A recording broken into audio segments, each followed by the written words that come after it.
나를 붙드네. 신앙이라는 것은 내가 하나님 붙드는 게 아니고 하나님이 나를 붙드시는 것입니다. 내가 하나님을 붙든다면 불안한 게 있습니다.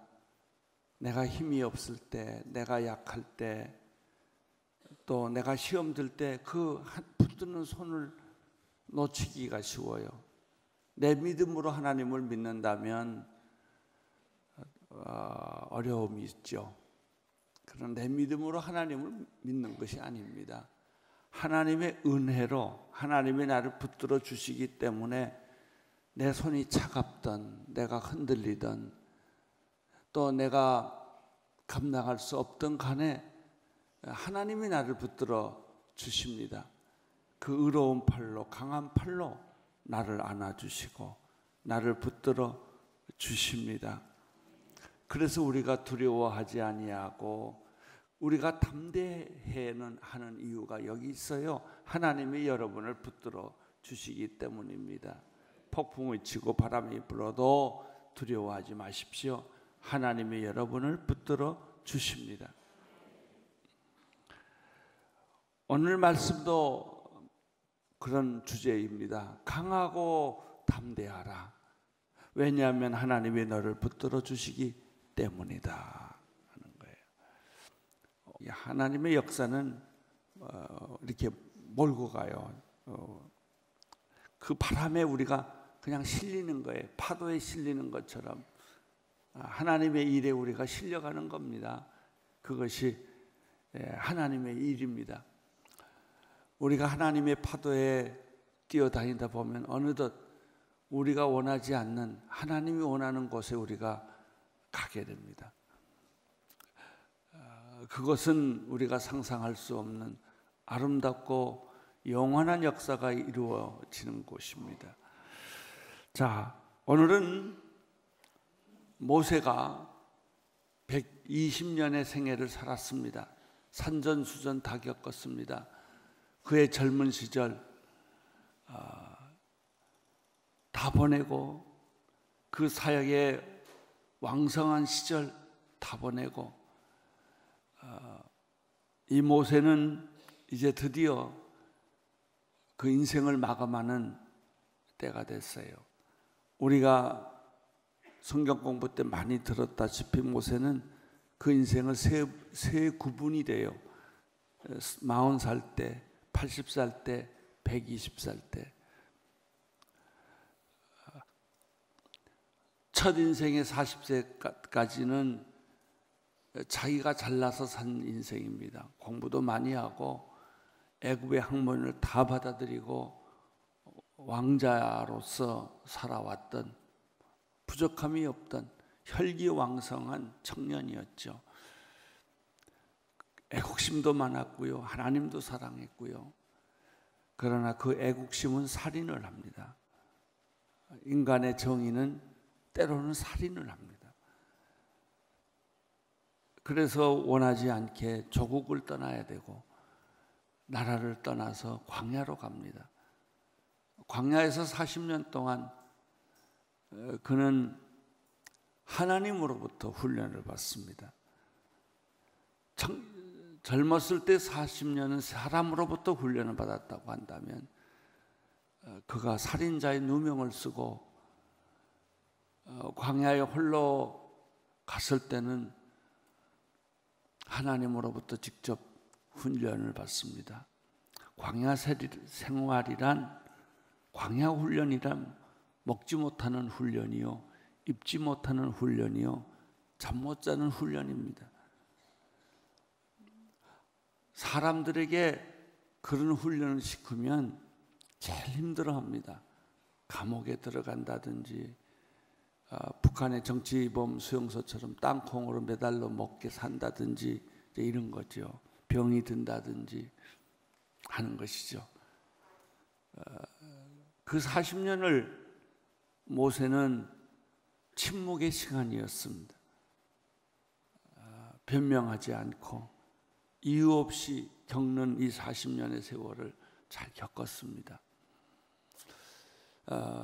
고난의 세월이었지만 그런 가운데서도 모세에게 하나님이 모세가 알지 못하는, 그 당시에는 알지 못하는 훈련이 있었어요. 그것은 광야의 지리를 익히는 훈련입니다. 먼 훗날 이스라엘 백성들을 이끌고, 그 엄청난 식구들을 이끌고 60만이라고 했지만은 아이들과 또 부인들 여러 사람을 합하면 200만이라고 하는데, 이 엄청난 사람들을 이끌고 험한 광야길을 돌아다녀야 했을 때, 만약에 모세가 그 광야길에 익숙하지 않았더라면 어떻게 그들을 이끌고 갔겠어요?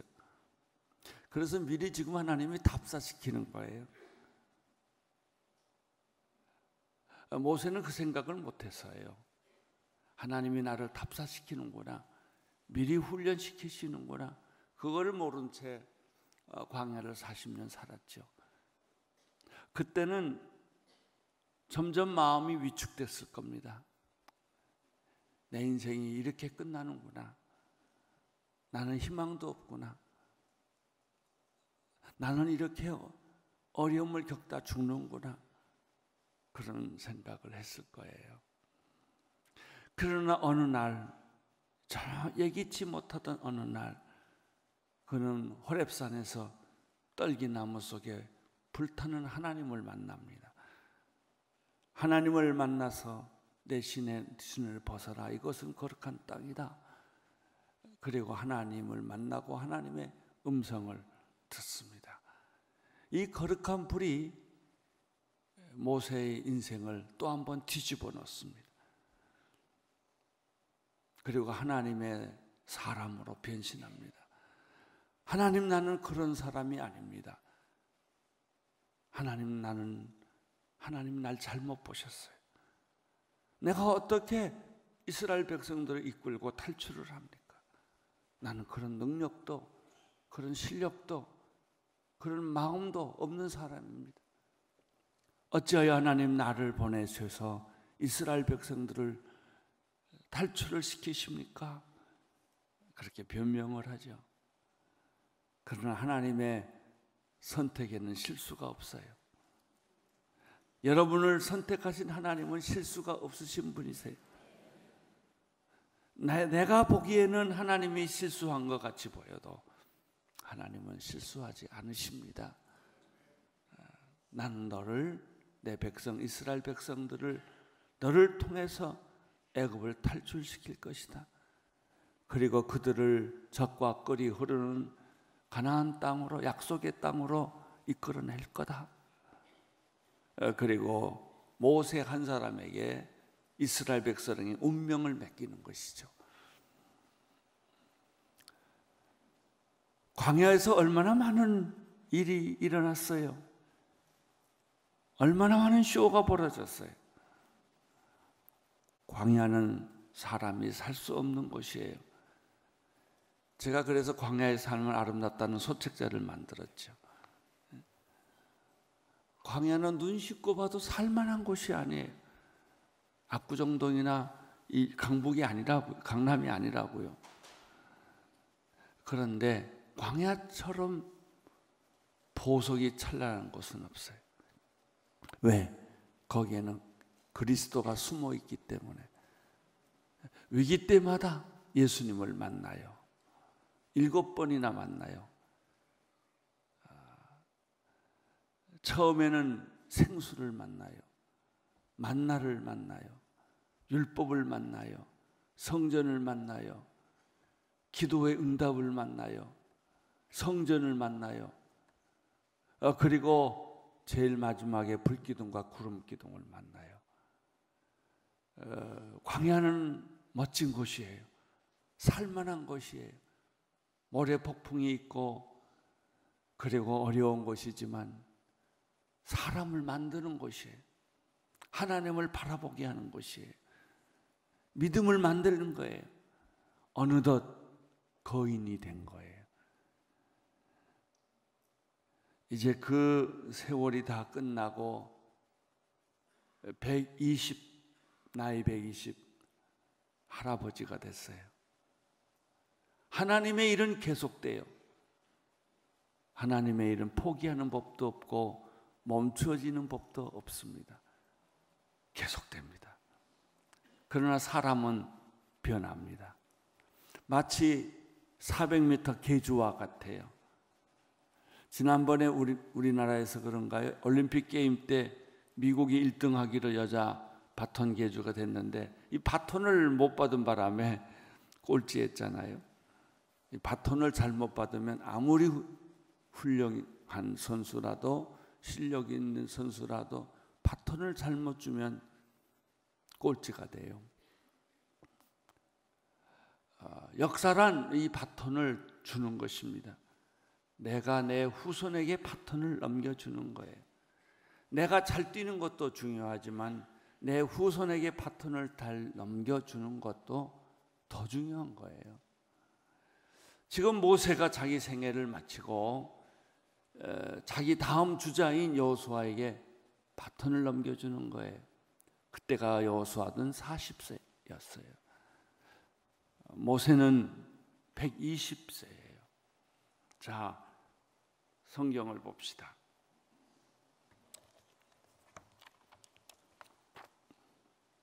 1절 시작. 모세는 밖으로 나가 온 이스라엘에게 이런 말을 했습니다. 공식적으로 이야기를 했다는 것이죠. 2절. 나는 이제 120세니 내가 더 이상 나가고 들어오는 것을 할 수 없으며 여호와께서 내게 너는 요단강을 건너지 못할 것이라고 말씀하셨다. 두 가지 이유가 있어요. 첫째는 내가 나이가 120살이 되어서 내 사역이 끝났다 하는 것입니다. 사람이 누구든지 자기 한계를 아는 것, 자기 역할을 아는 것, 이것이 지혜입니다. 그만둘 때 그만두고 또 계속할 때 계속해야 돼요. 그만둘 때도 그거 모르고 그 자리에 계속 앉아 있으면 수치당합니다. 모세는 그걸 알았어요. 그렇게 위대한 일을, 그렇게 큰 기적을, 홍해를 가르는 기적을 베풀고 그 많은 이스라엘 백성들을 이끌었던 리더십이 모세만큼 강한 사람이 어디 있습니까? 모세만큼 영도력이 뛰어난 사람이 어디 있습니까? 그리고 모세만큼 꿈과 비전을 가지고 이스라엘 백성들을 이끌고 거기 가나안 땅을 들어가려는 그 염원, 그 비전, 그 열정을 가진 사람이 어디 있어요? 근데 모세의 위대한 점은 그 마지막 순간에 자기 역할이 여기까지다라는 사실을 그가 알았던 거예요. 참 매력 있고 위대한 노인입니다. 그래서 아름답게 늙어갔고 멋진 노인이에요. 여러분, 노인은 슬프지 않아요. 멋진 생각을 하면 멋진 노인이 되는 거예요. 자기의 역할을 알면 위대한 사람이 되는 거예요. 그런데 우리 종교계나 기독교계나 우리 세상에서도 보면 그 역할을 잘 몰라서 그 자리에 계속 오래 앉아 있다 보면 추해지고 또 비겁해지고 그리고 욕심이 많은 것처럼 느껴지는 거예요. 모세는 그러지 않았어요. 나는 내 때가 다 됐다. 내가 그렇게 가나안 땅을 들어가고 싶은 꿈이 있었지만 그건 내 역할이 아니다. 자기 역할을 아는 것, 자기를 절제할 수 있는 것, 그것이 지혜입니다. 대부분의 많은 사람들은 자기가 세워놓고 자기가 다 까먹어요. 정말 훌륭했어요. 정말 위대했어요. 그런데요, 다 까먹을 때까지 안 내려와. 그걸 다 까먹고 나서야 제로를 만들어 놓고 떠나요. 그런 불행한 인생을 산 선배들이 너무 많아요. 저도 그런 생각을 많이 하죠. 내 역할이 어디까지인가. 하나님이 주신 만큼만 일해야 돼요. 더 일을 하려고 하면 욕심이에요. 득이 되는 게 아니라 손해가 돼요. 그 박원재 목사님이 금년 60인데 은퇴를 선언하더라고요. 60에. 눈이 좀 떠졌어요. 내가 부끄럽기도 하고 좀 이상하더라고요. 왜 이 친구는 60에 은퇴했지? 이동원 목사는 65세에 은퇴했어요. 옥하영 목사님도 65세에 은퇴했어요. 홍정일 목사는 70에 은퇴하고 아마 나도 70쯤 갈 것 같은 생각이 들어요. 아프니까.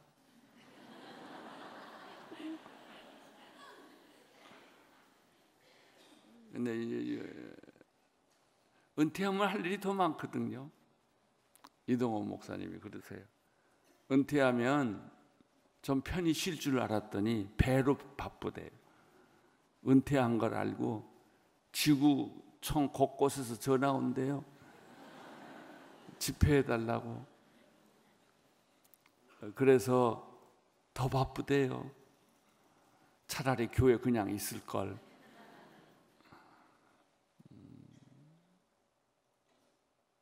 우리가 나가고 들어오는 걸 잘 알아야 돼요.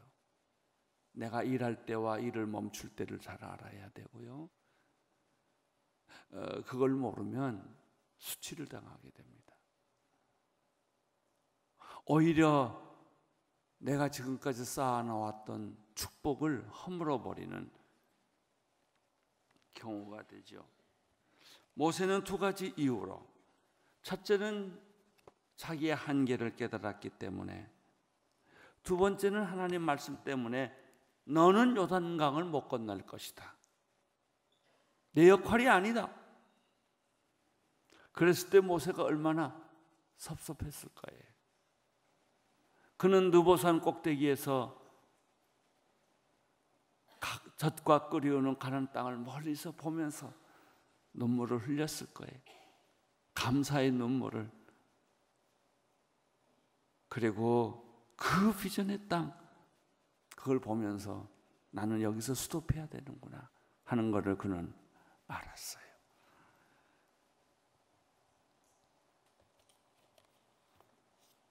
(3절) 읽어주십시오. 시작. 너희 하나님 여호와께서 친히 너희보다 앞서 건너가셔서 너희 앞에서 다른 민족들을 멸망시키실 것이며 너희는 그들의 땅을 진지하게 차지하게 될 것이다. 여호와께서 말씀하신 대로 여호수아가 너희 앞에 앞서 건널 것이다. 두 가지가 있어요. 하나님이 먼저 가신다는 거예요. 하나님은 어제나 오늘이나 영원토록 변하지 않으십니다. 하나님의 계획은 수정이 없습니다. 하나님의 계획은 계속됩니다. 사람을 바꿀 뿐이에요. 너는 이만큼만 거기 가라. 너는 이만큼만 해라. 너는 이만큼만 해라. 교회 일도 마찬가지예요. 한 사람의 교회 일 다 하는 거 아니에요. 내 역할이 끝났으면 내 후배에게, 내 후세대에게 그 역할을 넘겨주면서 그를 격려하고 세례 요한처럼 그가 일할 수 있도록 길을 닦아주는 거예요. 그를 격려해 주는 거예요. 그를 밀어주는 거예요. 자기가 앞장서면 안 돼요. 우리는 순서를 바꿔서 뒤로 가서 밀어줘야 되는 거예요. 이것이 하나님의 역사예요. 그 아름다운 거, 멋진 거예요.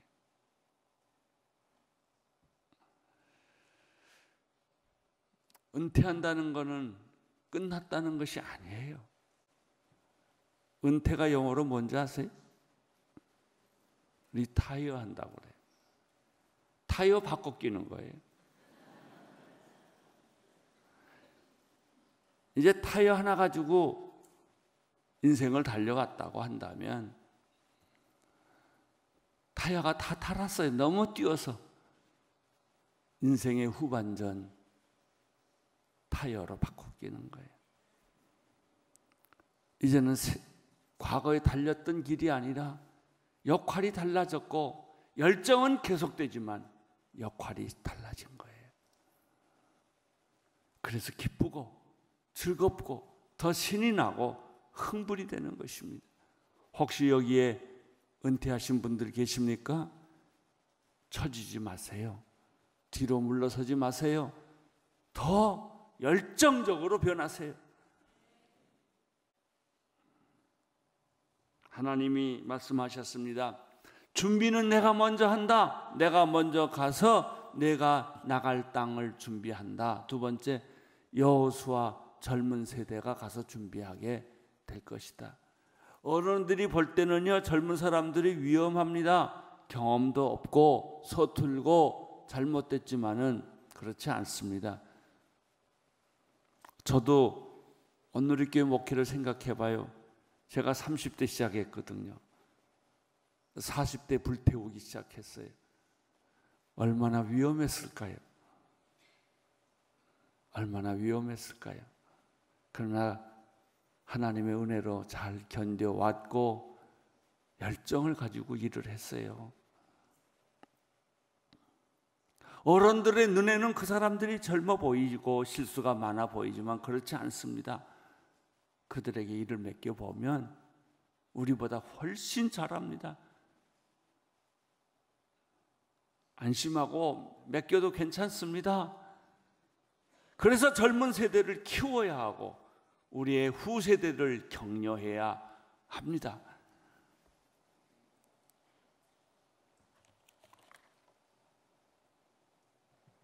그리고 여호와께서 아모리 왕들인 시온과 옥과 그들의 땅에 행하신 것처럼 아모리 왕들에게 하실 것이다. 여호와께서 그들을 너희에게 넘겨주실 것이고 너희는 내가 너희에게 명령했던 그 모든 명령대로 그들에게 행하라. 하나님의 원칙은 변하지 않았습니다. 하나님의 약속도 변하지 않았습니다. 내가 명령한 대로 행하라 하는 것입니다. 이것이 전승 유산입니다. 레가시 유산이에요. 그대로 행하라.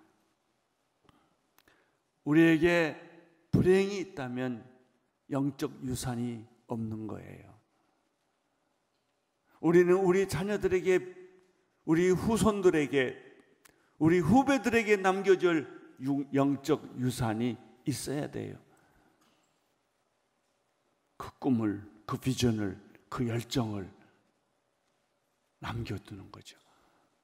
그걸 지켜보는 거죠.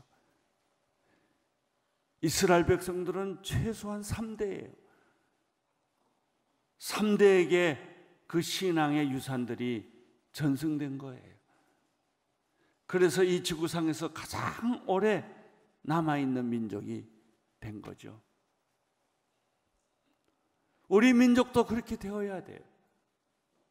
우리 할아버지 때, 우리 아버지 때, 그리고 우리 때, 또 거꾸로 얘기하면 우리 때, 우리 아이 자손 때, 우리의 후손 때까지 이 믿음은 계속돼야 되고, 그 어린 애들을 끌고 새벽기도 와서 꾹뻑꾹뻑 주는 아이들을 끌고 다녀야 돼요.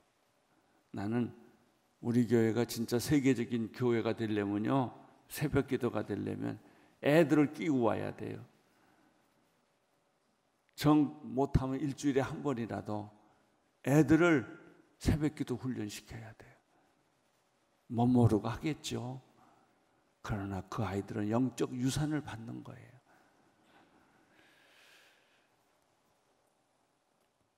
모세를 통하여 하나님이 주시는 말씀은 무엇입니까? 6절입니다. 시작. 강하고 담대하라. 그들을 두려워하거나 무서워하지 말라. 그분께서는 너희와 함께 하실 하나님 여호와시니 그분이 너희를 떠나지도 버리지도 않을 것이다. 오늘 말씀의 요점은 강하고 담대히 하라. 강하고 담대히 하라. 우리의 가장 큰 적은 두려움이에요. 주저함이에요. 자신감 없어 하는 거예요. 이것이 좀 더 현대적으로 표현하면 열등감이에요. 우울증이에요. 우울증에서 벗어나기를 축원합니다. 열등감에서 벗어나기를 축원합니다. 하나님이 여러분과 함께 계시고 하나님의 약속은 변치 않기 때문에 강하고 담대하라 라고 말씀하시는 것입니다. 강하고 담대하라고 그 명령을 받으면 강하고 담대해집니다. 이것은 단순한 긍정적 사고가 아닙니다. 하나님의 말씀입니다. 우리 신경은 강해질 것입니다. 우리 마음에는 두려움이 없어질 것입니다. 우리는 정말 용사가 워리어가 될 것입니다. 군사가 될 것입니다. 정병이 될 것입니다. 우리 앞에 어떤 원수도 살아남지 못할 것입니다. 우리는 세상을 이기고도 남을 것이에요. 넉넉히 이길 것입니다. 강하고 담대히 하라. 그들을 두려워하거나 무서워하지 말라. 마귀가 우리에게 주는 것은 두려움과 마귀가 우리에게 주는 것은 무서워하는 것입니다. 걱정하지 마십시오. 벌벌 떨지 마십시오. 강하고 담대하십시오. 왜? 그분께서 우리와 함께 계시기 때문입니다. 하나님은 떠나시지 않습니다. 우리를 버리지 않습니다. 7절 시작. 모세가 여호와서를 불러 온 이스라엘 앞에서 그에게 말했습니다. 강하고 담대하여라. 너는 이 백성들과 함께 여호와께서 그들의 조상에게 맹세해 주시겠다고 하신 그 땅으로 가서 그들이 그 땅을 얻어 대대로 지켜나가게 해야 할 것이다. 확신, 믿음.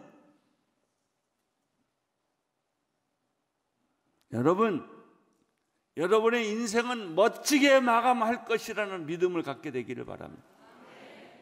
내 인생은 아름답다. 멋지게 마감을 할 것이다. 또 나는 건강할 것이다. 그렇게 믿으세요. 지금 아파도 이제 내일 또 달라지고 내일 또 달라지고 계속해서 달라질 것이다. 나는 결코 비굴하게 죽지 않을 것이다. 나는 결코 구차하게 죽지 않을 것이다. 자손들 보는 앞에서 떳떳하게 자랑스럽게 영광스럽게 나는 내 인생을 마감할 것이다. 오늘 그런 마음의 각오와 결단을 다 갖게 되기를 바랍니다. 눈을 똑바로 뜨시고 가슴을 펴시고 그렇게 사십시오. 여러분은 멋쟁이이십니다. 멋지게 늙어가세요. 늙어가는 것은 막을 수 없어요. 그 대신 매력 있게 멋지게 아름답게 늙어가세요. 우리 후손들이 나를 존경하게 하세요. 자식의 존경을 받지 못하는 부모는 얼마나 불행합니까? 자녀들에게 물어봅니다. 내가 제일 존경하는 인물이 누구냐? 아버지, 어머니입니다. 어느 교수가 아닙니다. 어느 책의 저자가 아닙니다. 내가 제일 존경하는 분은 우리 아버지고 우리 어머니입니다. 이렇게 말하게 하세요. 그러지 않으시다면 지금부터라도 그렇게 하세요. 그래서 영광스러운 마무리를 하세요. 여러분은 정말 멋진 아름다운 청춘과 같은 그런 인생이 될 것입니다.